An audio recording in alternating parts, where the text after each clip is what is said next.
जय श्री कृष्ण। श्रीमद् भगवद गीता गागर में सागर भरती है। ज्ञान, जप, तप, यज्ञ, मंत्र जप सब कुछ श्रीमद् भगवद गीता में वर्णित किया गया है और इन सब का प्रयोग करके कोई भी व्यक्ति परम गति को प्राप्त कर लेता है। परम गति कोई मरने के बाद की कल्पना मात्र नहीं है, अपितु जीवित अवस्था में ही परम आनंद की अवस्था को प्राप्त कर लेना यह परम गति है। बंधुओं, श्रीमद् भगवद गीता का 8वां अध्याय, जिसे अक्षर ब्रह्म योग कहा गया है, उसके 12वें और 13वें श्लोक में भगवान श्री कृष्ण ने इस बात पर प्रकाश डाला है कि किस प्रकार से व्यक्ति अपने अंतिम समय की, अंत काल की तैयारी करता है। वास्तव में जिस अवस्था में व्यक्ति जिस मानसिकता के साथ, जिस भावना के साथ इस शरीर को त्यागता है, उसका जन्म भी उसी के अनुसार मिलता है।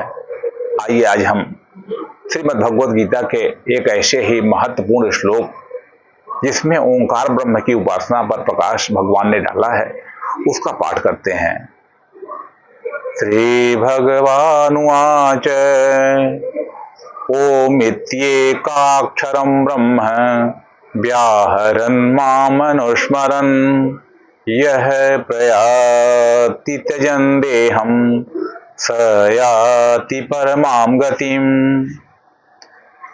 भगवान कह रहे हैं कि हे अर्जुन, जो पुरुष ओम नाम से कहे जाने वाले एक अक्षर ब्रह्म का उच्चारण करता हुआ और उसके अर्थ स्वरूप मुझ निर्गुण परम ब्रह्म परमेश्वर का चिंतन करता हुआ शरीर का त्याग कर जाता है, वह परम गति को प्राप्त होता है।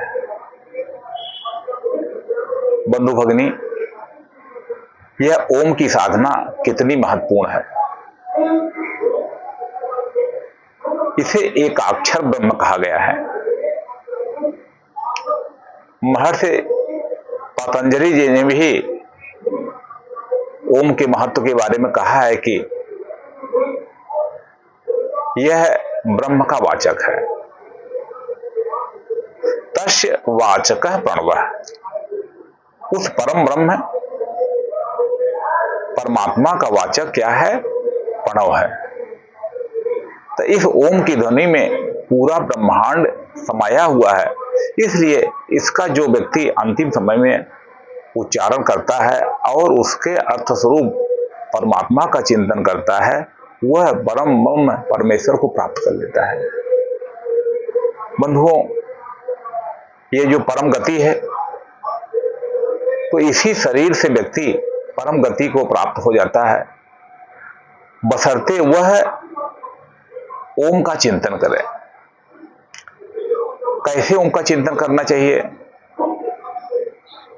तो भगवान ने इसके पूर्व के श्लोक में बताया है कि सर्व द्वाराणि संयम में, अपने वास्तव में बिना सभी इंद्रियों का अवरोध किए और मन को बिना रोके, वास्तव में मुख्य काम तो मन है कि जो व्यक्ति मान लीजिए कि ओंकार का जप तो करता है, लेकिन वह अपने मन पर नियंत्रण नहीं करता है, तब उसको लाभ नहीं मिलेगा। तो सबसे बड़ी बात है कि मन हमारा कहाँ है। कभी कभी हम जप करते रहते हैं, भगवान का पूजन करते रहते हैं, लेकिन हमारा मन विषयों में लगा रहता है। तो यहाँ पर जो भगवान का कहना है कि जब तक व्यक्ति का ध्यान विषयों में लगा हुआ है, तब तक वो विषयासक्त रहेगा और विषयासक्त व्यक्ति जो परम गति है, जिसको कि कुछ लोग मोक्ष कहते हैं, कुछ लोग निर्वाण ब्रह्म की प्राप्ति कहते हैं, कुछ लोग आत्म साक्षात्कार कहते हैं, तो ये जितने भी अवस्थाएं हैं उनको प्राप्त करने के लिए भगवान ने बताया कि यह प्रयाति जो इस प्रकार से जाता है, प्रयाण करता है, त्यजन देहम, और शरीर का त्याग कर जाता है, स याति परमाम गतिम, वह व्यक्ति परम गति को प्राप्त होता है। तो बंधुओं, श्रीमद् भगवद गीता की प्रेरणा से हमें अपने जीवन को नित्य पुष्पित पल्लवित करना चाहिए। एक ऐसी विचारधारा अपने मन में परमाना चाहिए कि जिससे हम इस बात को सिद्ध कर सकते हैं कि एक सुखी जीवन जिया जा सकता है। आप देखिए, सामान्यतः आदमी विषय के भोगों में ही वह सुख पाता है। अगर जिह्वा के लिए स्वादिष्ट अन्न न मिले, विभिन्न प्रकार के रस न मिले, तो व्यक्ति कितना व्याकुल और उदासीन हो जाता है। इसी प्रकार से सोशल मीडिया में विभिन्न प्रकार के रूप और रंगों को देख करके हम आनंद का अनुभव करते हैं। ऐसे ही जो पांचों हमारी ज्ञानेंद्रियां हैं वो अपने अपने विषयों में जा करके थोड़ी देर के लिए क्षणिक सुख का आभास पाती हैं। लेकिन कोई व्यक्ति यदि गंभीरता से तैयारी करता है और इंद्रियों को नियंत्रित कर लेता है, यानी उनको विषयों के चिंतन से परे कर लेता है। वास्तव में सबसे बड़ी बात यही कि जब हम विषयों का चिंतन करेंगे और चिंता करेंगे तो कभी भी हम, हो सकता है कि ओंकार का जप करते हों लेकिन परम गति के अधिकारी नहीं हो सकते हैं। तो आइए बंधुओं, हम बचपन से ही अपनी नई पीढ़ी में इस ओम जप की आदत डालें। यह जो लोग निराकार ब्रह्म में, जो लोग ज्ञान योग की साधना करते हैं, उनके लिए आवश्यक है कि वे नित्य निरंतर ओम का जप करते रहें और परमात्मा की अनुभूति करते रहें, क्योंकि एक दिन में हो जाने वाली ये चीजें नहीं है। ये तो लगातार अपने साथ किया जाने वाला युद्ध है। वास्तव में जब हम अपने साथ निरंतर इस युद्ध की अवस्था में रहेंगे, युद्ध की मानसिकता में रहेंगे कि, और सबसे बड़ी बात है कि जो इंद्रिय और विषयों का जो चिंतन है ये बड़ा घातक है। कभी कभी व्यक्ति उन विषय सुखों को पाता नहीं है, लेकिन मन ही मन उसका चिंतन करता रहता है।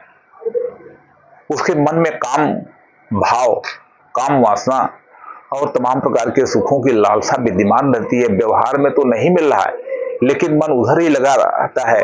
इसलिए ओम जप से हम अपने मन को निर्मल बना सकते हैं। ओम जप के द्वारा हम धीरे धीरे, जब ओम जप में मन लग जाएगा तो धीरे धीरे हमारा मन स्वयं विषयों से परावृत हो जाएगा, दूर हट जाएगा, और फिर हमें केवल परम गति प्राप्त करने के लिए मृत्यु का इंतजार नहीं करना पड़ेगा। हम अभी तक क्षण सुखी हो सकते हैं, तत्काल सुखी हो सकते हैं। तो इसलिए नित्य गीता स्वाध्याय का संकल्प लेकर के हम आगे बढ़ें। जो नर करते गीता गान, उनमें जगते सतगुण महान। तो ये श्रीमद् भगवद गीता का पाठ तो वास्तव में सद्गुणों को उत्पन्न करने वाला एक अभ्यास है। इसलिए अन्य काम, जो अनावश्यक काम है, वहां से हम धीरे धीरे अपने मन को खींच लें। आजकल हम सब लोग जो है गहरी सांस का भी अभ्यास कर सकते हैं। गहरी सांस से हमारा मन बाहर के जगत से हट करके स्वयं अपने अंदर आता है। हम धीरे धीरे जैसे जैसे एक बार ओम का जप किए, 2 बार ओम का जप किए, फिर 10 बार जप किए, धीरे धीरे ओम का जप, ओम की याद आते ही उस ब्रह्म की याद आती है जिसकी माया से प्रत्येक जीव बंधा हुआ है। और भगवान ने स्वयं कहा है कि इस माया से पार पाने का कोई उपाय नहीं है, केवल जो मेरी शरण आते हैं वही मेरी माया को पार कर पाते हैं। तो आइए बंधुओं, नित्य गीता स्वाध्याय के द्वारा हम एक भारत को विश्व गुरु बनाने के लिए प्रयास करें, जन जन को सुखी बनाने का प्रयास करें। जब व्यक्ति की दृष्टि व्यापक होगी, जब व्यक्ति का चिंतन व्यापक होगा, जब व्यक्ति के अंदर से राग द्वेष तमाम प्रकार के ऐसे जो द्वंद्वात्मक भाव हैं वे समाप्त होंगे, तब व्यक्ति एक महामानव या सुपर ह्यूमन वो बन करके स्वयं को, जीवन को प्रकाशित करेगा और दूसरों को भी प्रकाशित जीवन जीने के लिए प्रेरित करेगा। इसी के बाद हम अपनी बात पूरी करते हैं। जियो गीता के संग, सीखो जीने का ढंग। भगवान श्री कृष्ण ने साफ कहा है, बस कर्म तुम्हारा कल होगा, और कर्म में अगर सच्चाई है तो कर्म कहाँ निष्फल होगा। तो इसलिए हमें सच्चाई के साथ श्रीमद् भगवद गीता का अपने आत्मिक उन्नयन के लिए, जीवन के उद्देश्य की प्राप्ति के लिए ये स्वाध्याय की गति को बढ़ाते जाएं। निश्चित रूप से विजय मिलेगी।